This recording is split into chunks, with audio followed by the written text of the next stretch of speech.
There's a side to growing older that no one warns you about, habits and behaviors that sneak in quietly, almost invisibly, but begin to weigh down your relationships, your health, and even your sense of self.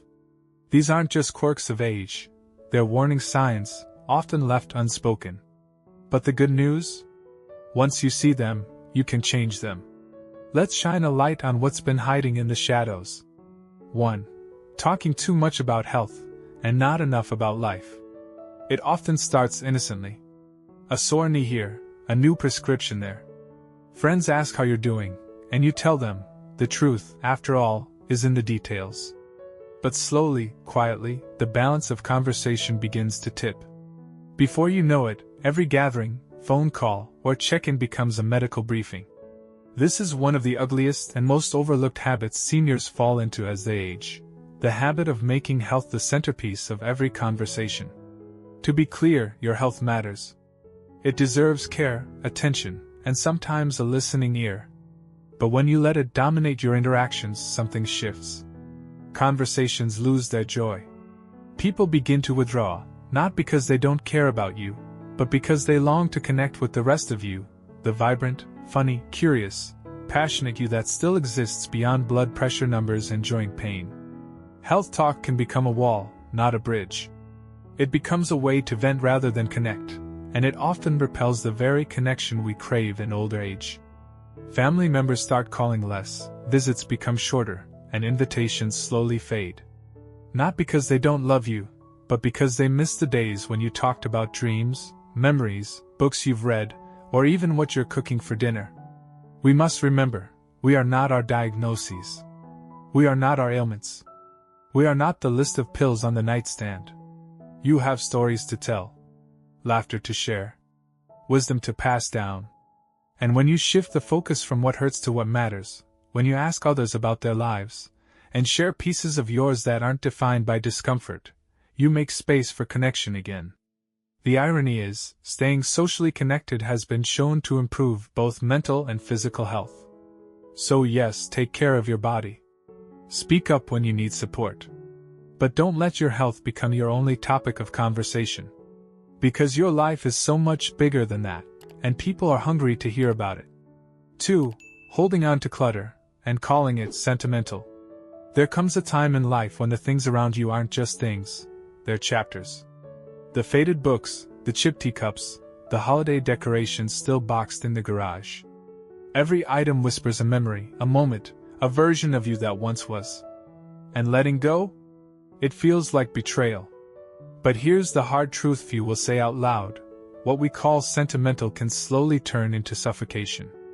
As we age, the habit of holding on tight, to keepsakes, old clothes, papers, furniture no one uses, can transform our homes from places of comfort into cluttered museums of the past. It doesn't happen all at once. It starts with the dress from a cousin's wedding, the cassette tapes from a long-gone road trip, the box of tangled cords. Just in case. But as the years stack up, so do the objects. And soon, the present has no room to breathe. It's not about judgment, it's about weight. Physical weight, yes, but emotional weight most of all. That box in the attic might hold memories, but it can also carry guilt. I can't throw that away, you tell yourself. Someone gave that to me. Or worse, maybe my kids will want it. But here's what often happens: the kids don't want it. The next generation, raised in an era of minimalism and mobility, doesn't see the same meaning in china sets or encyclopedias. And when they say no, it can feel like rejection, not just of the item, but of the life it represents. The truth is, letting go of things is one of the bravest acts of aging. It means recognizing that your identity isn't tied to a ceramic bowl or a decades-old souvenir. You are not your stuff.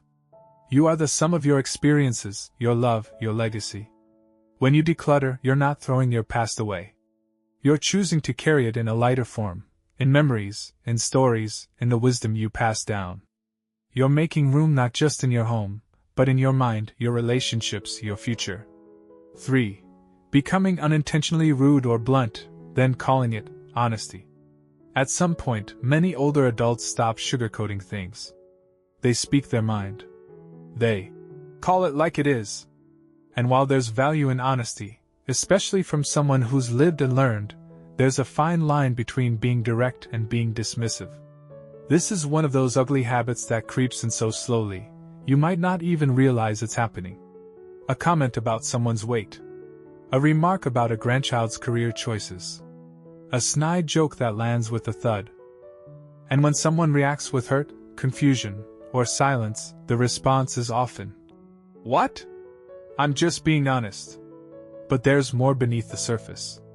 As we age, our social filters can start to loosen, not because we mean harm, but because we feel like we've earned the right to speak freely. After all, haven't we been through enough to skip the pleasantries? Haven't we seen enough to know what matters and what doesn't? But here's what gets lost in that logic. Relationships still matter. So do kindness, tact, and timing. The real danger of unfiltered honesty isn't just hurt feelings, it's distance. Family members stop sharing things with you, fearing criticism. Friends call less often. People stop seeking your advice because they're afraid it'll come wrapped in judgment. And before you know it, you're left wondering why everyone seems more distant.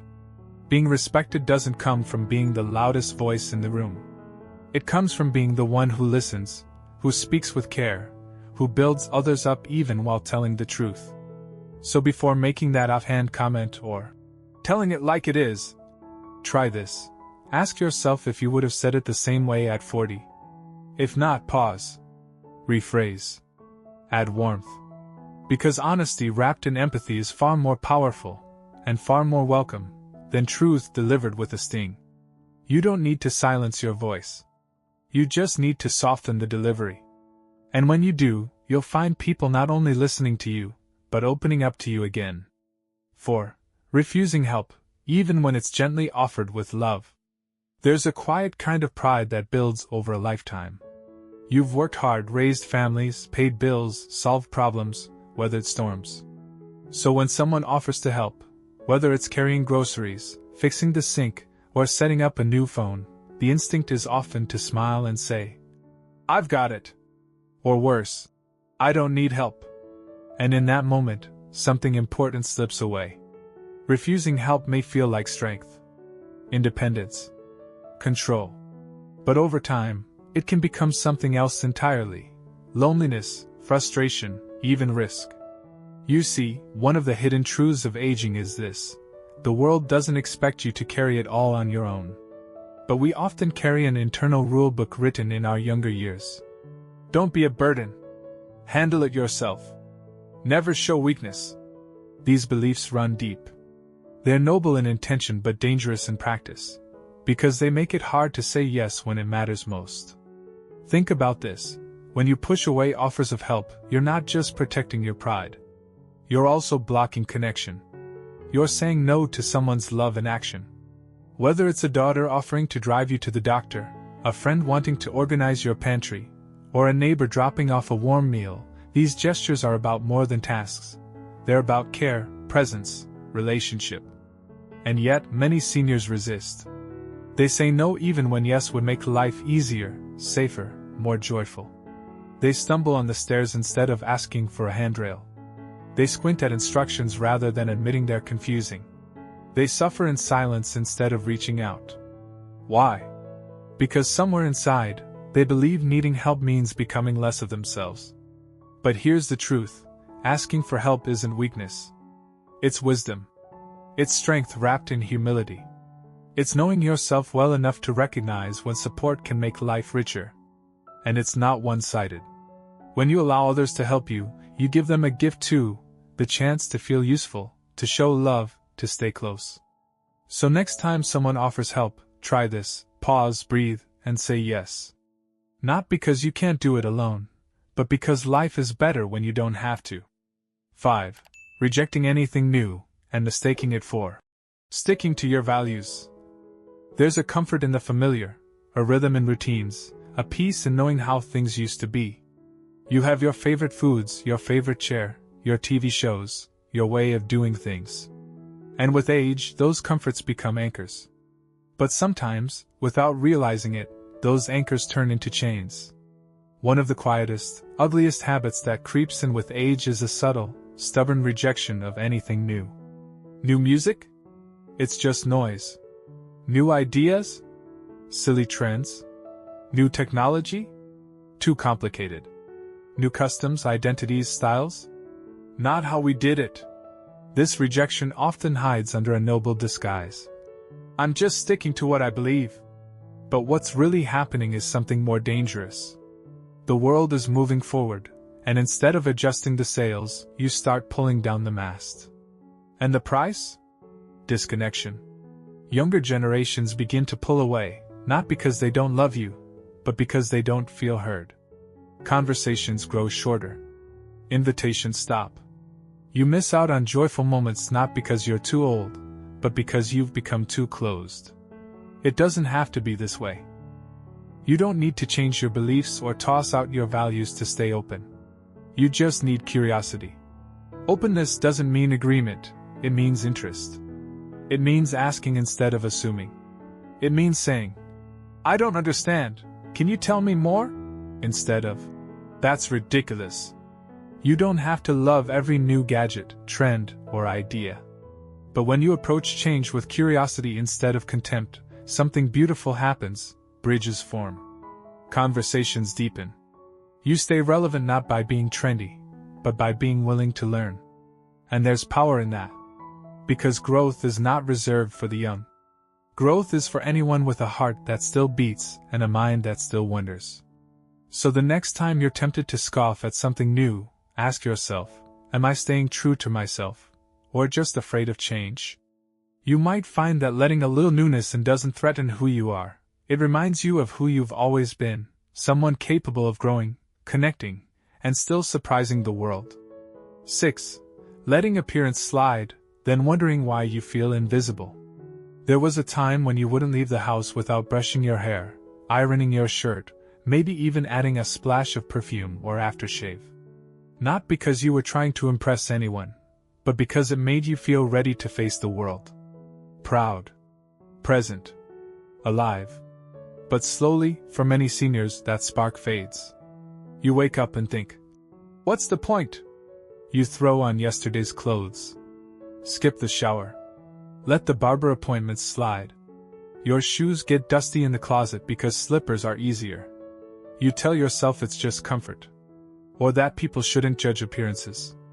And besides, who's going to see you today anyway?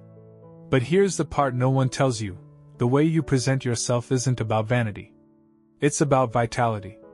When grooming and self-care fall by the wayside, it sends subtle signals, to yourself and to others. Signals that say, I'm fading. I'm tired. I'm not worth the effort.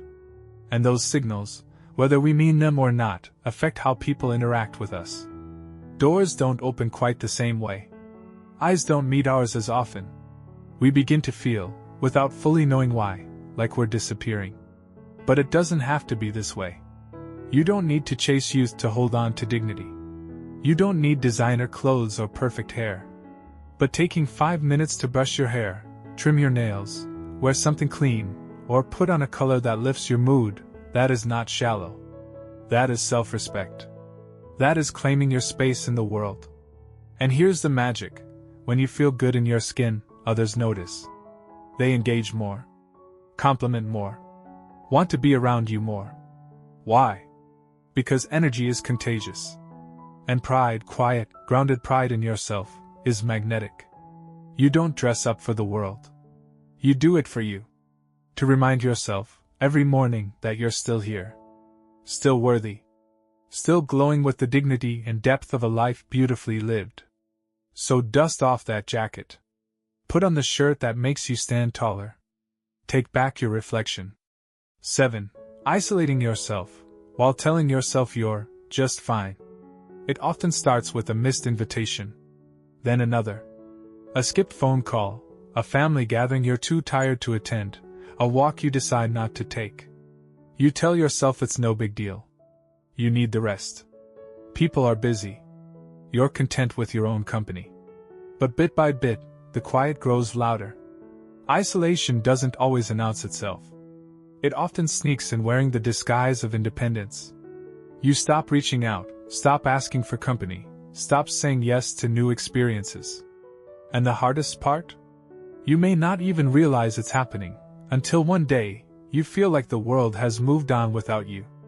Loneliness in older adults isn't just an emotional ache, it's a health hazard. Studies have shown that chronic loneliness increases the risk of heart disease, cognitive decline, and even early mortality. And yet, millions of seniors drift into isolation without ever naming it. Why? Because we confuse solitude with strength. We don't want to be a burden. We don't want to seem needy. So we swallow the silence and smile through it. But connection isn't weakness. It's life. Human beings are wired for community. We thrive in conversation, in laughter, in the warmth of being seen and heard. When you isolate yourself, you deny others the chance to love you, help you, learn from you. You deny yourself the joy of feeling needed and known. You don't need a crowd. You don't need a packed calendar.